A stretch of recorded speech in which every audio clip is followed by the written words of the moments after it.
আমরা 2013 সালে তৎকালীন মুখ্যমন্ত্রী মাননীয় মমতা বন্দ্যোপাধ্যায় এমপ্লয়মেন্ট এক্সচেঞ্জের পরিবর্তে তিনি এমপ্লয়মেন্ট ব্যাংক তৈরি করেন এবং সেখানে তিনি বলেছিলেন যে শিক্ষিত বেকার যুবশ্রী যারা নাম নথিভুক্ত করবে এমপ্লয়মেন্ট ব্যাংকে তাদেরকে মাসিক 1,500 করে ভাতা দেওয়া হবে এবং তাদের বয়স এবং যোগ্যতার নিরীক্ষে তাদেরকে বিভিন্ন সরকারি দপ্তরে নিয়োগ করা হবে।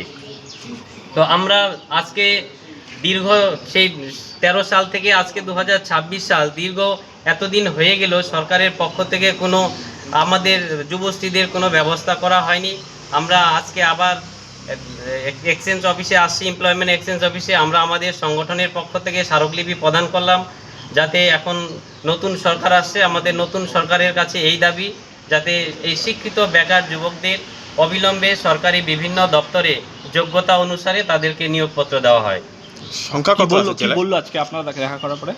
আমরা সাহেবকে আমাদের সংগঠনের পক্ষ থেকে স্মারকলিপি দিলাম, উনি বলল আপনাদের দাবি দেওয়া আমরা ডিএম এবং সিএম পাঠাবো এবং আগামীতে আপনাদের দাবি দেওয়া নিয়ে আমরা চিন্তা ভাবনা করব কি করা যায়। জেলায় সংখ্যা কত আছে?